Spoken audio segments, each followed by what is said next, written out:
Welcome to Squanderlust, a podcast about the emotional side of money. Why our actions aren't always as good as our intentions and what, if anything, we can do about it. I'm Martha Lawton. And I'm Alex Lemon. And we're your hosts. Today on Squanderlust, we are very excited to have a special guest. With us is Sharan Jaswal from MyBnk. Hi, Martha. Hi, Alex. Good to be here. It's good to have you. Hello. Last autumn, I went to the Talk Money conference and I got chatting with the team at MyBnk, which is a youth financial education charity. And I was super impressed by the approach they're taking with their Money Twist program and the way they're focusing on building good money habits from a young age and reaching out beyond the classroom to help parents get better with money too. So Sharan is the former Director of Education and current MyBnk Ambassador, and we're going to talk about the Money Twist program and the things that we can learn about the ideas behind it. So tell us a bit about MyBnk, first of all. Great. So MyBnk is a youth education charity and we work with young people aged 7 to 25, so right up until young adulthood, and we talk all about money. So we go into schools, colleges, youth groups, youth organisations, leave-in care teams, prisons, lots and lots of different settings. Wow. And we've created a number of different programmes aimed at different audiences, and it's all about getting them talking about money, getting them learning money, and also raising their confidence. So as they get older, they can engage with it positively and, as you said, set good habits and hopefully do better than a lot of us adults have done and are doing. Yeah, I think one of the things that people say to me when I say that I do financial education or financial training, help people to understand money, whatever, there's always this sort of knee-jerk reaction of, oh, we need to put this in schools. We need to teach the young people. And I think it's very true, but it is also true, as you say, that it needs to go beyond just schools. It needs to be much broader than that as well.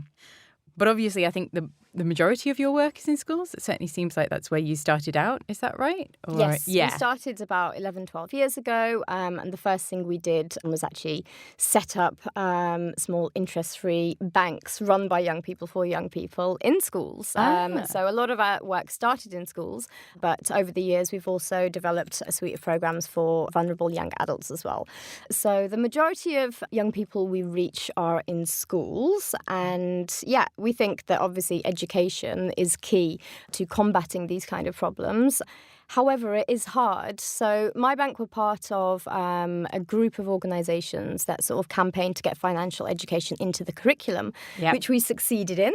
So it is now part of the curriculum in citizenship at Key Stage 4, which is wonderful. However, then you need to have a whole load of teachers who are trained, qualified and confident to deliver this stuff in schools. And actually, the Money Advice Service found that 88% of money lessons were delivered by teaching staff who don't have specific training or qualifications.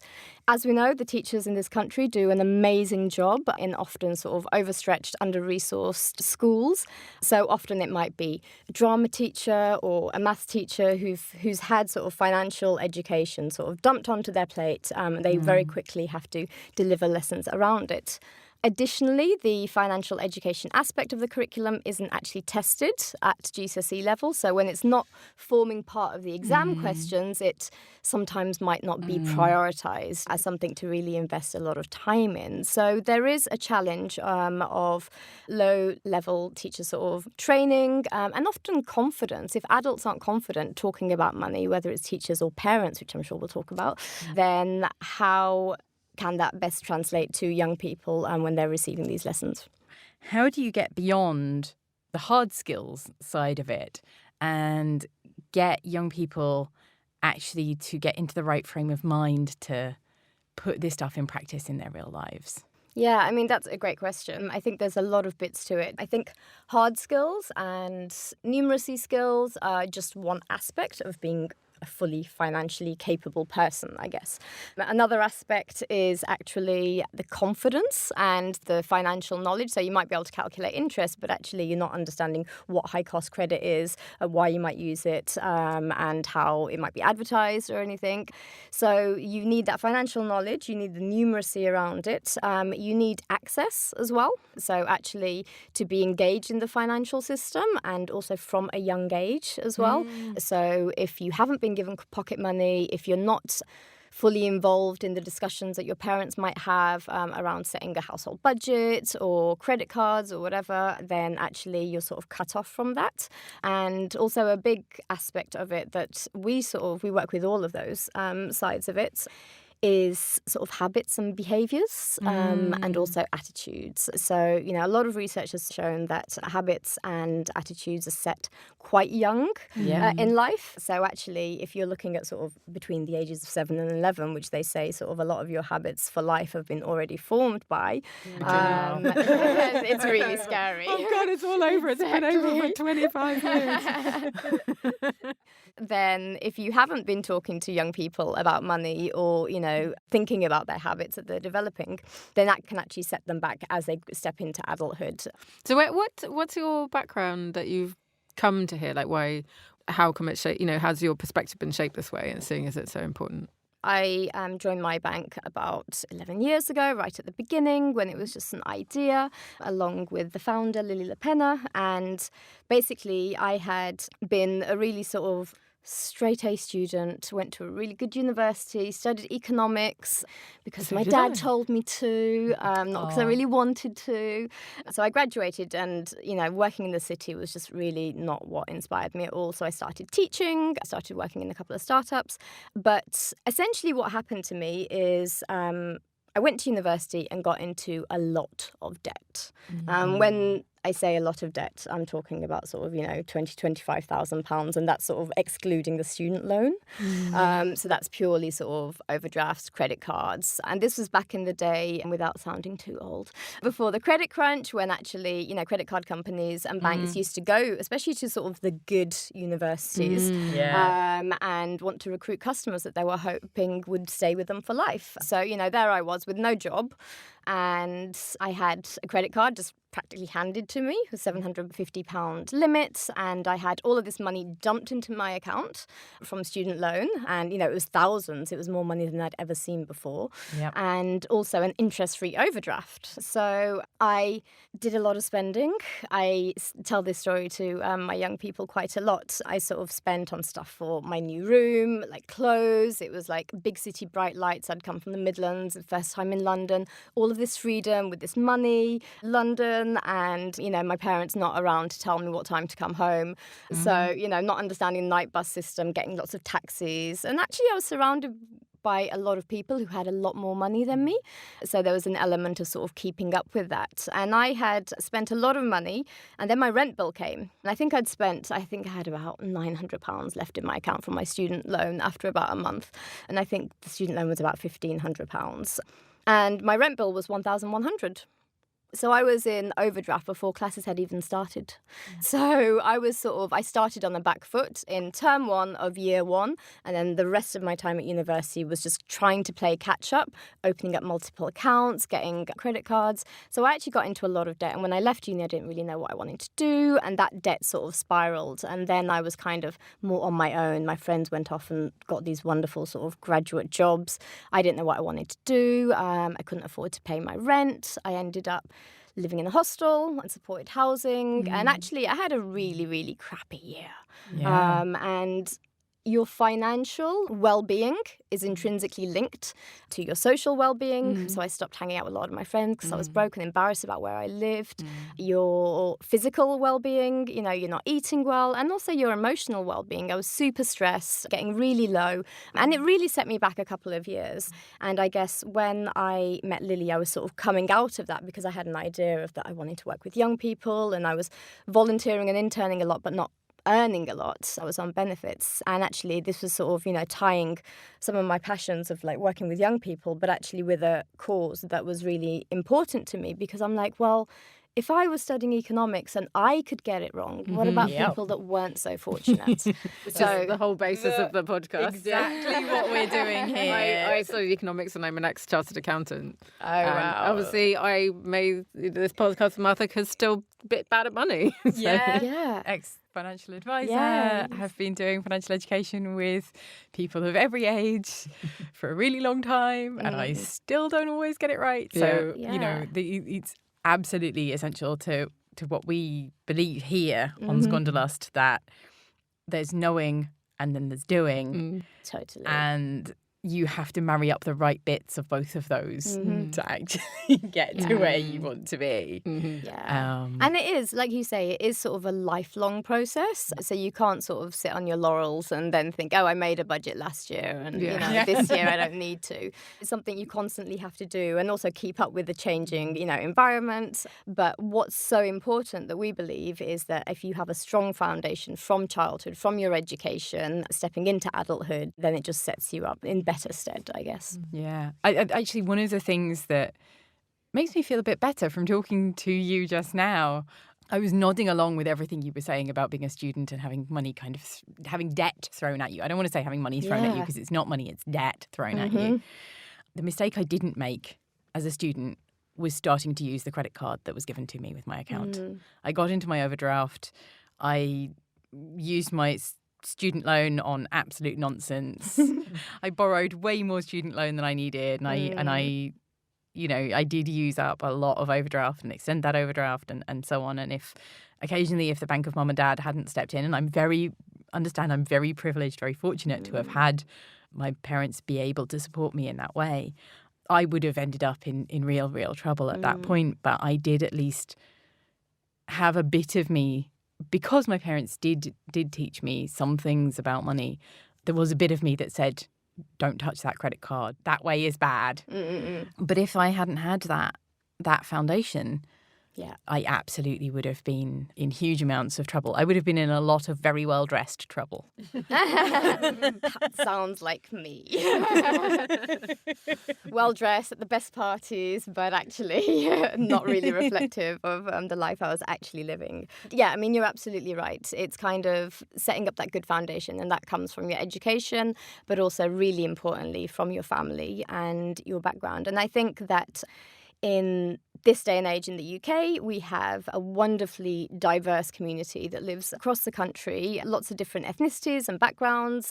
Then actually that brings sort of lots of cultures and beliefs around money, and they're all really different. So when we're working in schools, we've got lots of different young people that we're working with, and they're all sort of been exposed and told different things around money. So I know in my household, I'm Indian Punjabi. My parents basically...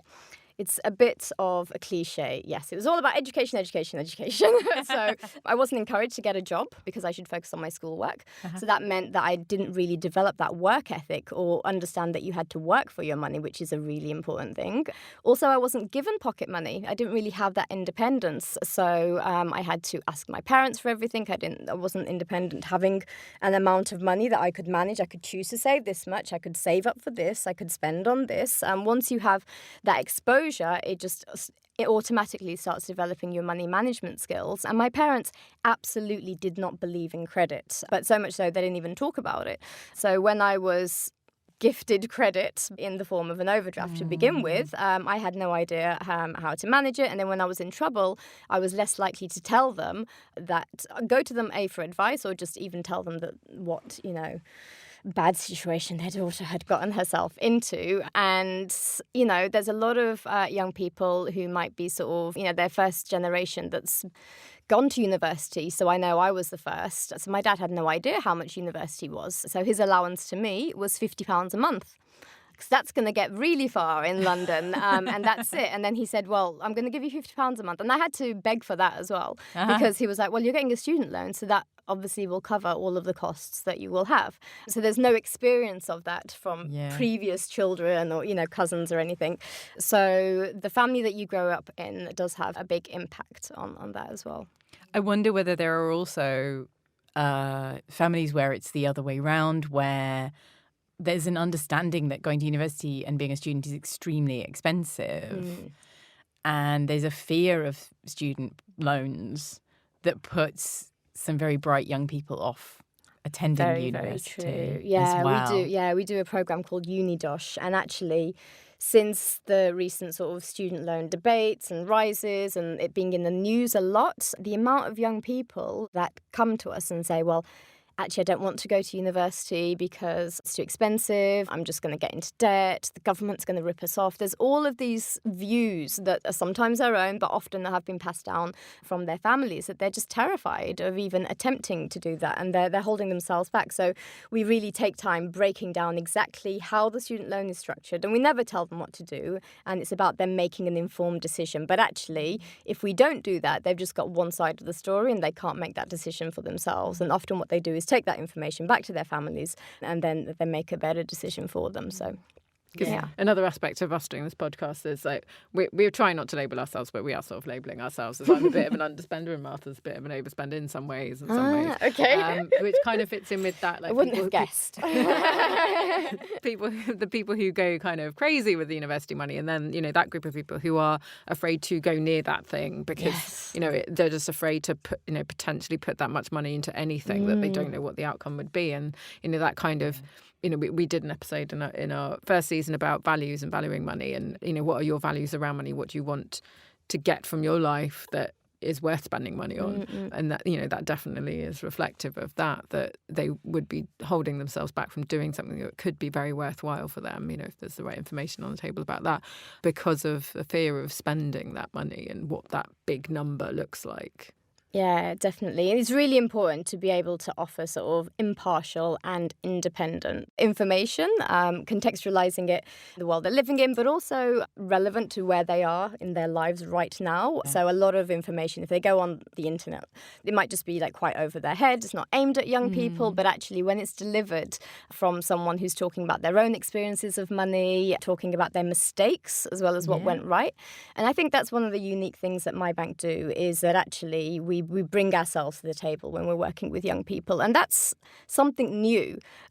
Even from, when you say, don't call me miss, call me by my first name, Sharan, they're just like, we're not used to calling adults by their first name. And then we start talking about our childhoods or our first job. And even their teachers, they kind of see them as these people who don't really live real lives because they're just Mrs. So-and-so. And she tells us what to do. And obviously, she might be lovely, but we don't know much about her. Like, does she have kids and what's her life like and what was her first job?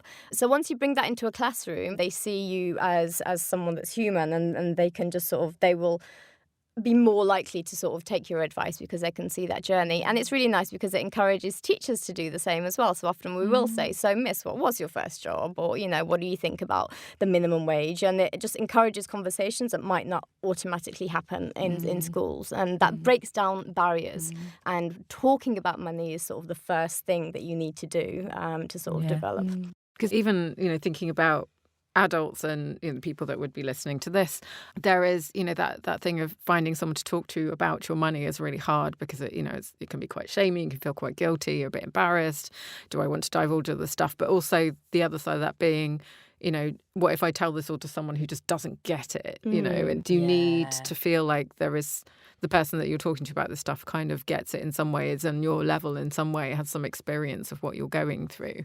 I think that's one of the most important aspects of being able to have these conversations properly, is like feeling like the other person will understand. Yeah, totally. And, when we recruit our trainers, they're all wonderful. The first thing we ask is how good is your financial knowledge? Is actually what is your experience of working with young people, being able to engage them, being able to be relevant. So all of our trainers, they're a big sort of wide age range, but they're all very youthful at heart. They're sort of connected to youth culture. That's something that we ask about in our interviews. We get young people into our interviews and get them to feed back on whether they felt connected to the trainer. And actually the most important thing is for them to have had that experience of being able to engage young people rather than financial knowledge. I think financial knowledge you can teach. That engagement is a little bit harder. So often, a large majority of our teachers, I think it's over 60%, said that they found that our trainers were more effective than maybe bank volunteers who come in as experts from the bank, but actually they haven't necessarily stepped into a classroom, and it's been a long time since they've stepped into a school. Not to say that volunteers, don't bring something very special to schools as well, and we do work with volunteers who help to bring a different aspect to it.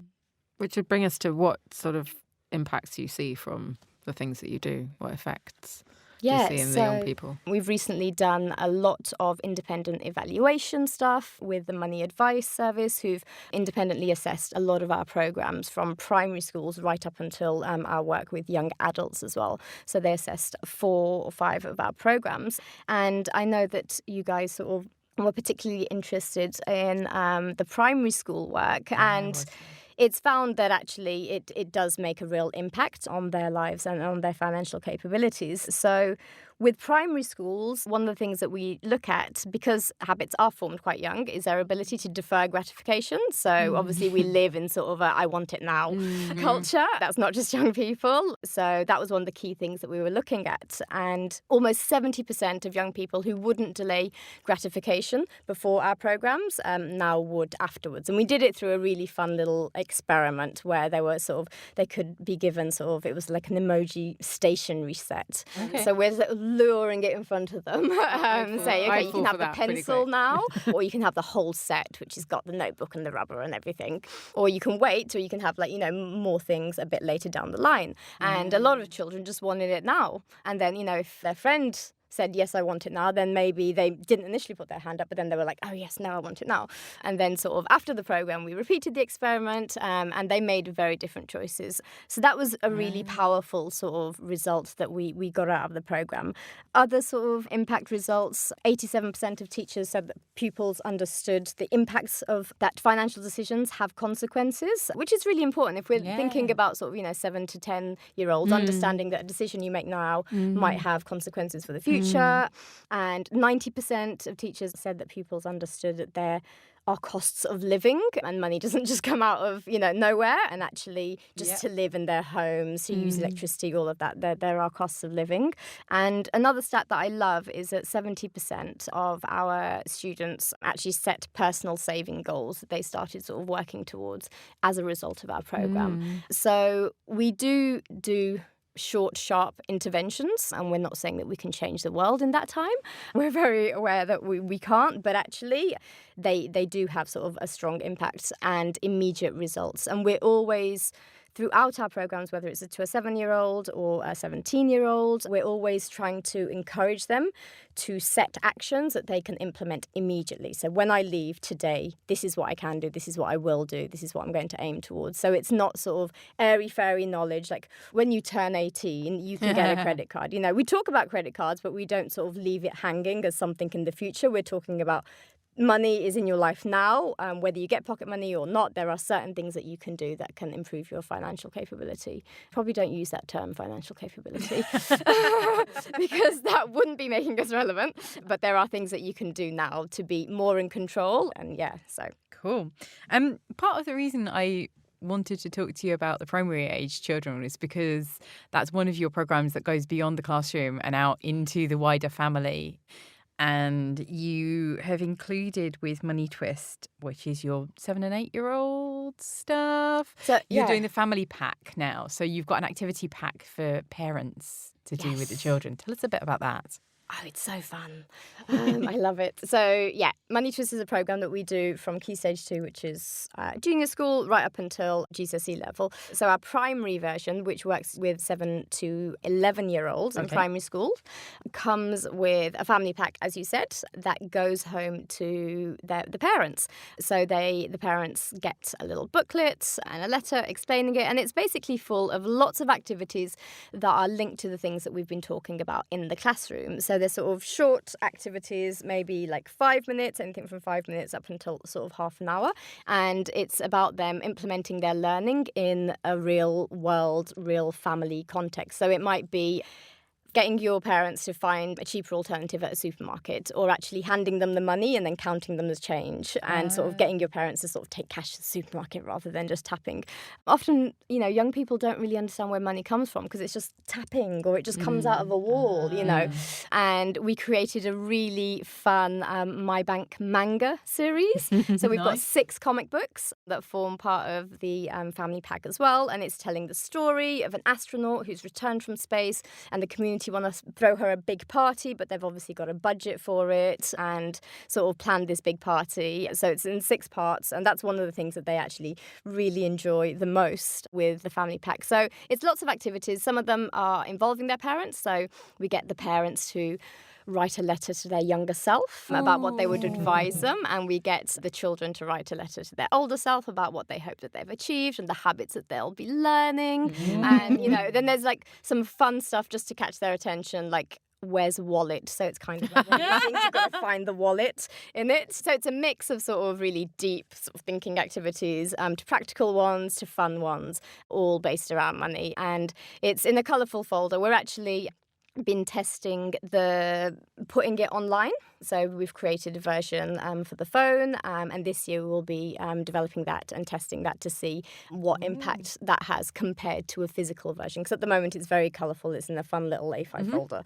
So yeah, we'll be comparing that this year. So really excited to see what that brings up. Will that be accessible if people want to have a look at that online version who haven't done the program? Not at the moment. So we were considering sort of having the family pack available to parents generally. However, it does, at the moment, we link it quite intrinsically to the curriculum that we're doing in schools, and also matching the things that we leave with the teachers. So the teachers also get a teacher pack, lots of curriculum-linked activities that they can follow up. So it's all part of a wider package. But if this year's research shows that actually it's amazingly effective, then obviously that's something that we could consider, yeah. It's like, can't grown-ups have this stuff? Right. I'm just thinking, you want to play Where's Wallet, don't you? Yeah. You knew. I'm loving this. I mean, even just thinking about some of those activities, those are things that if we've got parents listening of small children, they can do some of those activities with their children and they'll get some benefit from it, even if they haven't had the learning. So I think that that's really fantastic. Do you have any other tips for people who are raising children who want to start teaching them about money and forming good money habits? Yeah, I mean, I've mentioned some of them. I think one of the biggest things is talk to your kids about money. Have those conversations. Don't make it a taboo in the household. Consider maybe giving them small amounts of pocket money. If they do have pocket money, it gives them the freedom to sort of make choices around it. If you don't have the ability to make choices, then actually how can you improve your choices in the future? Trying to instill a work ethic as well. So, a lot of parents choose to link pocket money with chores and the reward. So, you work hard doing this and there'll be a reward at the end of it. You might have to wait a little while, but you've actually worked for that money. And then, seeing what the difference is when you work for some money rather than just getting it on your birthday. Involving them in household decisions. We're changing our energy provider. I mean, I've just had a smart meter installed. So I've got like this little display at home, and it's got a flame that grows bigger when I'm sort of using too much gas, and the light that goes sort of green, amber, red when I'm using too much electricity. And I was thinking, that's just so amazing to have that around the house. And using that to explain, look, this is how much heat we're using, this is how much electricity we're using. Actually, we've got to switch off the TV, not just on standby, but we've got to switch it off on the mains because otherwise that's going to go up. And it tells me exactly how much money I'm spending. So there's lots of things that you can do around the house with your children to really just bring it to life at home. And I suppose, I don't have kids and I've never brought any up. But just talking about that, you can see that the starting point for that is a lot of things that the grown-ups there will have to confront themselves, looking at your electricity meter going up as you looking at, I'm spending more money like right now because I put the kettle on, and thinking about those things. So, yeah, it's great ways to kind of get children thinking about those things. But there may be a layer of work for the grown-up to go through themselves to get, because, you haven't had that basis to start from of it being not this drudgery, it's more like this is interesting, this is fun. Yeah, making it fun. And it isn't fun for a lot of adults, let's be real. We don't all have like comic books that we can look at to make it more exciting. But, I think one of the most effective things is really budgeting with your young people. So, whether you're planning like their birthday party, saying, actually, this is how much money we've got. Do you really want decorations or do you want the big cake? And actually getting them to prioritise. But budgeting, I guess, is one of the bigger things that parents might find harder. Whereas there are those smaller everyday things that whether it is getting them to help count change or, help shopping in the supermarket. So there's sort of layers of how deep you can go with it. But once you start, there's just, when we were putting back together the family pack, I think we came up with almost 100 ideas. So we've got so many that were parked because once you start thinking about it, you can introduce it in so many different ways. As an adult who has fixed her finances herself, as somebody who didn't grow those habits, do you have any tips for somebody who needs to grow their habits as an adult and get better as an adult, which is, what we talk about all the time, that process of being an adult who didn't necessarily develop all the habits that they wanted to? Yeah. Do you have any tips for getting better as an adult and maybe making it less of a drudge if you can? Yeah, I mean, I think it is sometimes harder to instill habits as an adult. So we all know that, if you start trying to go to the gym or whatever, it really does take a while. But they say it takes sort of 21 days to make or break a habit. So if you do something repeatedly for 21 days, your brain chemistry slightly changes. So it's easier on the 22nd day. And if you keep doing it for 3 months, then actually you're more likely to continue doing it afterwards. But these days we have a lot of support around us in terms of information at our fingertips and lots of apps and things that can really help. So the most important thing that anyone can do at any age is budget. If you spend 20 minutes a month budgeting, on average, you'll save over £1,000 a year. And that is, that's sort of proven that actually if you just keep track of your money and renew it on a monthly basis, so it's not something you do once a year, you will save money. So that's the biggest piece of advice, is just always keep going back to your budget. And if you have got a way to do it easily, so either an Excel spreadsheet or a table, even, on a piece of paper that works and you keep going back to it, or you have all these apps. So, you can have apps which allow you to set savings goals and they allow you to build your own vision board, and which starts going from blurry to clearer the more that you're saving your money and aiming towards it, that give you reminders, or you can automatically deduct money into your savings pot. So using some of those things around you if you're that way inclined, and also just not being scared to sort of speak up when things go wrong. There are so many amazing sort of organisations out there that can help if things go wrong, that you can nip things in the bud rather than letting them fester, which is one of the things that I did all those years ago, which I really didn't need to do. Excellent. And finally, for those people who want to learn more about what you do, and any UK listeners who might want MyBnk at their school or youth organisation, how can they get in touch with you? Yeah, so we have a website. The website is spelt MyBnk, so it's www.mybank.org. So our young people always like, why is it MyBnk? And actually it was young people that named us, and they wanted it to be sort of text language. So that's why, but it's without the A. If you go onto our website, you can see the suite of programs. There's sort of a register your interests kind of thing, and we can get back to you and hopefully work with some of the young people in your lives. Excellent. Sharan, It's been fantastic talking with you. Really interesting. Thank you so much for coming on. Thank you for having me. Thanks, guys. You've been listening to Squanderlust, a podcast about the emotional side of money. Your hosts were Martha Lawton and Alex Lemon. You can find us online at squanderlustpod.com, where we'll put links to show notes, books and articles we mention, and other interesting things. If there's a topic you'd like us to cover, or you have a story to tell about something you've heard here, get in touch through the website. If you enjoyed Squanderlust, subscribe to us on Apple Podcasts or Google Podcasts, and rate us too. The more stars you give, the happier we get. And don't forget to tell your friends about us. Squanderlust is sponsored by Wardour Studios in Fitzrovia, London, with production by David Smith, Charlie Brandon King, and Alicia Cunningham. Our theme music is by Wardour Studios and graphic design by Jason Reed. Thanks for listening.